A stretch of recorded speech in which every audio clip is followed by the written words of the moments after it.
meu Deus! Meu Deus do céu, não sobrou nada! E sejam bem-vindos à lendária análise do capítulo 100 e 101 de Shumatsu no Valkyrie. Quem diria que Shumatsu chegaria tão longe assim, não é mesmo? Um vídeo aqui mais do que especial, porque além de ser um marco comemorativo na história do nosso querido mangá de deuses versus humanos, também é infelizmente a última análise mensal aqui no canal a princípio. Eu dei mais detalhes sobre isso na comunidade, mas ao final do vídeo eu irei falar mais sobre isso para todos vocês. Mas hoje vamos falar de coisa boa, vamos falar de Loki ficando cada vez mais biruta com seu anel e seu exército de mais de 100 deuses contra o nosso querido Simo, sacrificando até mesmo o seu rim, atirando as pedras dele para exterminar o exército do nosso querido Loki num capítulo, 2 capítulos na verdade, foi um capítulo duplo sensacional. Mas antes disso, um agradecimento aos membros aqui do canal, os membros, primeiramente os membros japonesa rebaixada, o Alma Negra e o Vitor Emanuel, e os Golds membros japonesa peituda, nosso querido Marcelo e nosso preciosíssimo Adam. Obrigado por apoiarem o Operação Dublagem. A luta já iniciou de um jeito bem divertido, com Raidel processando em apenas 0.5 segundos se o que o Loki estava fazendo era válido, e pelo bem do entretenimento, instintivamente ele apenas anuncia o começo da luta. E cara, só eu que tô sentindo uma vibe de início de Shumatsu aqui, com Shiva e Afrodite de novo na plateia, nosso hindu sendo maneiro como sempre e Afrodite sendo a Afrodite de sempre. Na página seguinte, já temos Hércules e Thor destruindo as árvores no caminho, já para provar que eles são reais, mas ainda assim, eles estão abaixo de suas versões originais, senão eles teriam varrido essa floresta com apenas uma pancada, o que é justo, porque sinceramente, se eles estivessem no nível dos originais, seria algo absurdo de roubado, ainda bem apelativo de qualquer maneira, mas de outro jeito, que veremos em breve. Eu acho legal como a plateia está sendo muito bem usada neste capítulo, tanto usando o Ares para o sentimental dos personagens, como o Ares, que ficou emocionado ao finalmente ver o Hércules de novo, quanto usando o Jack e suas habilidades, que desde o round passado o Jack está usando mais do seu olho para entender as habilidades das pessoas que estão na arena, e agora eu mostro o Jack realmente muito puto, falando que o ato do Loki replicar o Hércules é imperdoável.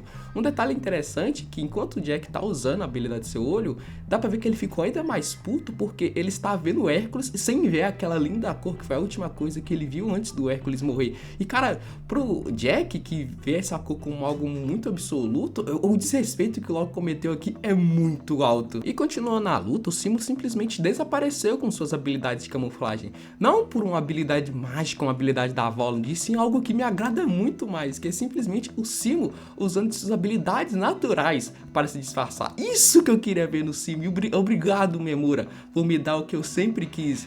E por colocar coisas novas que também me agradaram, mas ver o Simo usando de só camuflagem, algo natural, para ter vantagem na luta e usando isso de complemento às habilidades do Valkyrie é muito foda e muito interessante de se ver nessa luta. Que tá, porra, um sniper tem que saber se esconder por mérito próprio, não depender de habilidade. E pau no cu do poder ocular, não quero poder ocular e não tivemos poder ocular, glória, glória. Loki, vendo que não acharia o Simo de um jeito fácil, já que estava contra um bom sniper, decidiu usar sua arma divina.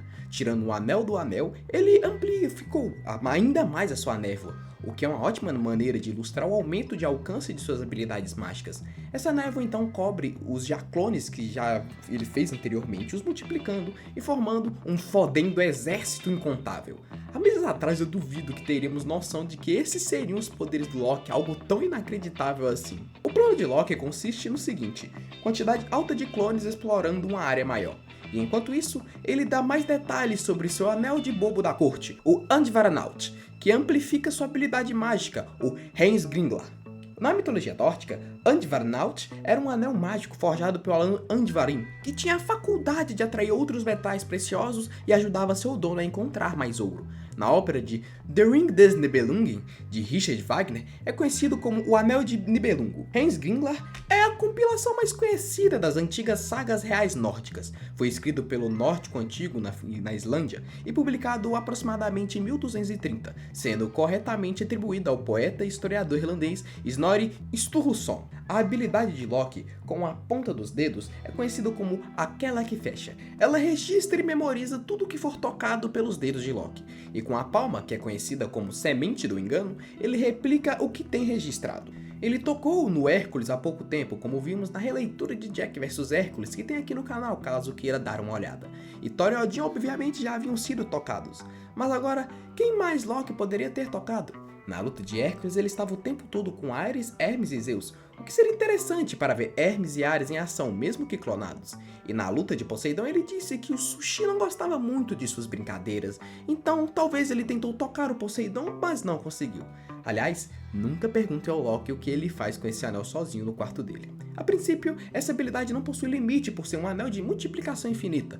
Normalmente, a habilidade de Loki se limita a apenas 5 cópias de cada vez. Então, a arena se tornou vantajosa para o nosso deus da mentira, já que em campo amplo ele possui vantagem numérica. Mas sem querer ele deixa escapar a informação de que sua habilidade dispersa o poder entre os clones. Mas a sacanagem não revelada é que Loki pode distribuir o poder da forma que ele quiser entre esses clones, uma estratégia para afetar o psicológico do nosso querido Sniper. Se nosso Gold atirar e matar aquela cópia fraca, ele vai pensar que todos são fracos e vai acabar abaixando a sua guarda. Mas caso ele acerte o nosso clone reforçado, vai acabar achando que todos aqueles estão no mesmo nível e vai sentir uma pressão absurda vindo deles. Independente do caminho, Loki pode se aproveitar e virar o jogo e finalizar o combate de maneira mais efetiva, como um bom assassino sem rosto. Mas nosso querido Sniper, nosso Gold, não iria ficar simplesmente parado, não é mesmo? Ele então se prepara e dá o seu primeiro tiro durante esse combate, um tiro que chamou a atenção de todo mundo da plateia e todo mundo que estava acompanhando pelo telão. Um tiro que ocasionou um brilho imenso e que podemos ver com mais detalhes na página seguinte, a bala se fragmentando. E gosto da citação das páginas seguintes, que foi como o desabrochar de várias flores, flores de lírio do vale, que como dito no capítulo, talvez seja referência a Bankai do Byakuya e a Senbon Sakura Kaneyoshi. Se não for, eu prefiro acreditar que foi sim uma referência, porque eu achei isso muito da hora, essa habilidade. E usando de seu 100% de precisão, Simo simplesmente varreu todo o exército criado pela arma divina do Loki. Mas vamos ver que isso também já gerou consequências no nosso querido Simo Haga. Cortamos para Jack explicando também a diferença de uma bala normal para um tiro de projéteis. Em resumo, a diferença de um tiro de sniper para o de uma escopeta. Tal tiro é bem ruim para o Simo, já que ele luta a longa distância. Mas Jack percebeu que o disparo que destruiu o exército de clones foi diferente, com uma junção de sniper e escopeta, e que provavelmente foi infundido com uma emoção de outro nível nessa habilidade especial. Temos também um trecho de Ares triste ao ver Hércules morrer de novo, principalmente para uma arma de fogo que nem deveria ferir um deus, por mais que ela seja divina. E olha que legal esse lança-foguetes e míssil de exemplo para mostrar que não existe poder bélico humano que possa ferir um deus. E finalizamos esse trecho com Zeus suspeitando de um possível truque da Brunilde. E nosso saudoso Buda retornou. A Brunilde até achou que fosse gay, e depois mudou de assunto ao entrar no assunto com Buda sobre a volúncia de Simo. Temos então uma explicação mais detalhada do processo. Quando o humano e a Valkyria se unem, o ritual permite que o corpo e a arma do humano possam ferir os deuses, o que explica alguns feitos como a cabeçada de Leônidas no próprio Apolo e o chute de Kim em Hades. Por isso, por mais que ela se torne uma arma, Simo só poderia ferir um deus com seu corpo ou com a arma em si, já que a bala disparada seria apenas uma bala normal. Mas nesse caso, Brunhilde diz que Simo não está apenas atirando normalmente, e sim fazendo sacrifícios. Ele é o único capaz de fazer sacrifícios como esses dentre os humanos e até mesmo os deuses. O pacto com o ceifador, que torna seus órgãos em munição. Tal sacrifício extremo deixa até mesmo Buda surpreso, e que pergunta a Brunhilde que tipo de vida Simo deve ter tido para se tornar alguém assim. E nisso ela explica em breves palavras que para Simo, mesmo que fosse para proteger a sua terra, atirar em alguém era uma dor insuportável. Uma dor que agora era tanto para seu corpo quanto para sua mente, quase como um castigo para atingir uma certa redenção. E isso vai dar um peso imenso a todo tiro que o Simo dá. Cada tiro que o Simo dá vai ter o peso dele sentindo a dor de ter que matar o Loki, o peso de sentir a dor de perder um de seus órgãos, além de equilibrar bastante a luta, mostra que o Simo é realmente um cara muito tático. O Simo não vai dar tiro à toa, provavelmente, ele sempre vai atirar e vai causar alguma coisa, então por isso vai gerar uma tensão na gente, vai gerar aquela expectativa de ver sempre o que ele vai ter que sacrificar aqui, o que ele vai ter que fazer aqui, ele vai ser simplesmente o Simo com seus poucos recursos contra o Loki, seus quase infinitos recursos, uma dinâmica muito boa de combate que pode gerar uns capítulos muito absurdos, pode todo capítulo, pra mim, eu espero que dê peso. E cara, se o flashback do Simo abordar bem esse tema do sacrifício, esse tema do Simo se doar, se sacrificar pelos outros, vai ser um flashback muito absurdo, e todos aqui sabemos o quão foda é sempre uma boa história de redenção. E chegamos ao fim do capítulo, com Simo preparando mais um disparo. Espero que no próximo capítulo tenhamos o flashback dele, já que Brunildo construiu a introdução perfeita para isso. Também estou curioso para ver mais das habilidades do Loki e como a dinâmica dessa luta vai seguir a partir daqui. Mas antes de finalizar o vídeo, quero deixar um aviso importante. Mas antes de finalizarmos esse vídeo, eu queria explicar melhor o fim das análises mensais aqui do canal. Infelizmente, as análises mensais eu não estou me sentindo satisfeito com elas, eu sinto que eu não estou conseguindo agregar muito às análises mensais, e eu gosto de analisar mais personagens do que ficar analisando capítulos, e está se tornando quase que uma obrigação para mim. Então, as análises mensais infelizmente, vão acabar para você que gostava de ver a minha opinião sobre os capítulos, os meus pontos, minhas análises e tal. Mas elas irão continuar através das análises mais completas. Eu não quero só analisar capítulo por capítulo, eu quero analisar a luta como um todo, seja de Machotais, o Apocalipse dos Deuses, o próprio Shinmatsu no Valkyrie, e assim eu vou conseguir mais tempo e mais qualidade para vocês. Com esse tempo eu vou conseguir investir mais nos vídeos, caprichar um pouco mais na edição, focar em outros trabalhos meus, que não é o YouTube que me mantém financeiramente ainda. Então a gente vai fazer isso. No lugar das análises mensais, eu vou fazer uma coisa mais leve, alguma coisa que para interagir mais com vocês, que é a leitura ao vivo dos capítulos, que eu acho até mais divertido. Nós estamos relendo todas as lutas de Shinmatsu. Acho que a altura que eu tô gravando esse vídeo a gente já leu até a luta do Jack contra o Hércules. Talvez a gente tenha lido depois, se eu não tiver gravado mais coisas.